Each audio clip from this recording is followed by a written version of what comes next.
Bonjour et bienvenue pour ce nouveau numéro de Tendance de Fonds. Mon invité aujourd'hui, c'est Sylvain Laporte, partenaire chez Interinvest Capital. Bonjour Sylvain. Bonjour Laurent. Alors, pour rappel, depuis 1991, Groupe Interinvest s'est spécialisé dans les solutions d'investissement innovantes à destination des investisseurs individuels. Vous positionnez historiquement comme le partenaire de référence des entreprises ultramarines. Interinvest, c'est notamment 2,1 milliards d'euros d'actifs financés sous gestion, et ça tombe bien car nous sommes réunis aujourd'hui, Sylvain, pour parler d'un FIP, fonds d'investissement de proximité, son nom FIP Outre-mer numéro 4.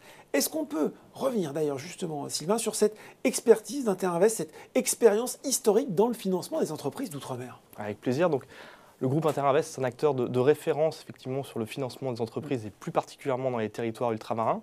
Le groupe a fêté ses 30 ans d'existence cette année et a accompagné plus de 21 000 projets de financement pour la croissance et le développement de ces entreprises. Le groupe compte plus de 150 collaborateurs, une partie est à Paris, mais plus de la moitié se situe dans les DOM et les COM, et donc sur le terrain, ouais, au contact des entrepreneurs locaux qui peuvent prendre le pouls de l'économie de chaque territoire. Concernant la société de gestion, Interinvest Capital, ce FIP Interinvest numéro 4, c'est le 7e fonds de notre gamme. On a 70 millions d'actifs sous gestion uniquement sur cette verticale. On a développé une vraie expertise à ce sujet et ça fait de nous un des leaders du secteur. Bon, vous connaissez donc parfaitement l'écosystème. Moi, j'ai retenu notamment avec des hommes et des femmes sur le terrain dans lequel évoluent ces entreprises ainsi que leurs spécificités. Les questions qui en découlent logiquement sont finalement quel type d'entreprise on va retrouver dans ce FIP et comment sont-elles sélectionnées? Alors, en premier lieu, un FIP, c'est un panier d'entreprises, un panier de PME. Donc, on va retrouver une vingtaine de sociétés avec une diversification sectorielle, parce que c'est des sociétés qui vont aussi bien œuvrer dans le BTP, dans l'hôtellerie, dans les transports, que dans l'industrie ou les services. Ensuite, évidemment, le but, c'est de sélectionner, avec notre analyse, les meilleures entreprises les plus performantes dans les années à venir, évidemment. Ouais. Donc, c'est une analyse multicritères. On va aussi bien retenir des critères quantitatifs que des critères qualitatifs.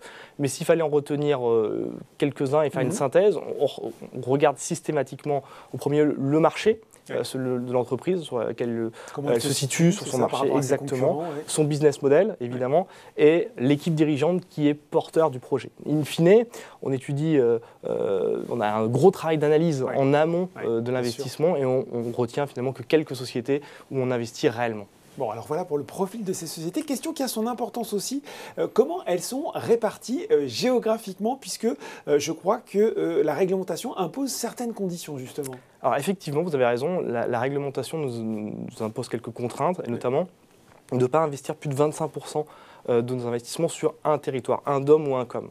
Dans la réalité, ce n'est pas une règle très contraignante, puisque l'idée, c'est quand même d'aller tirer parti de la richesse et de la diversité de chaque territoire. Exactement. Et donc, pour en tirer parti, sachant que les Outre-mer sont quand même vastes, parce que ça s'étale de la Polynésie française à Nouvelle-Calédonie, en passant par l'Arc Antilles-Guyane, jusqu'à l'océan Indien, donc avec la Réunion et Mayotte, donc c'est très vaste.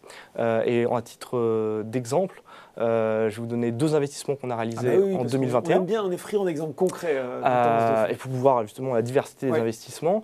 Donc le premier, c'est une entreprise emblématique de Guadeloupe qui s'appelle Capes Dolé. C'est une entreprise d'embouteillage et de distribution d'eau qui travaille sur 3 verticales, l'eau plate, l'eau pétillante, l'eau aromatisée, comme le font, j'allais dire, les leaders nationaux du secteur.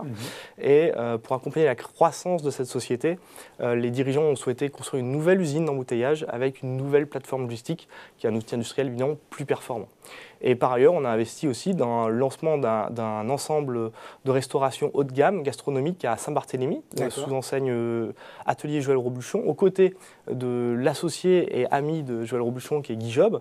C'est un concept mondial puisqu'il y a aujourd'hui une quinzaine de restaurants au travers le monde sur ce concept. Ça va de Paris, vous avez 2 restaurants à Tokyo, Shanghai, New York.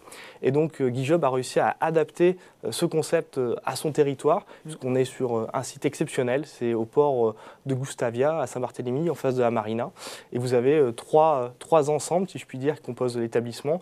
Un restaurant purement gastronomique, une brasserie et une partie takeaway pour fournir les villas et les yachts de luxe, puisque à Saint-Barthélemy, 80% des touristes sont américains et donc ils pourront apprécier, j'allais dire, l'excellence de la gastronomie française. La gastronomie française, voilà. Bien sûr, Sylvain, l'intérêt, c'est aussi l'avantage fiscal qui accompagne ce type de placement. Est-ce que vous pouvez nous le rappeler simplement et nous expliquer aussi la contrepartie de cet avantage?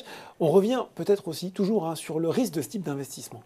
Alors, effectivement, il y a un avantage, une carotte fiscale, si je puis dire, à l'entrée pour le souscripteur, puisqu'il aura 30% de réduction d'impôt sur son investissement en échange d'une immobilisation de ses fonds durant la durée de l'investissement, c'est-à-dire jusqu'au 30 juin 2029, voire jusqu'au 30 juin 2031.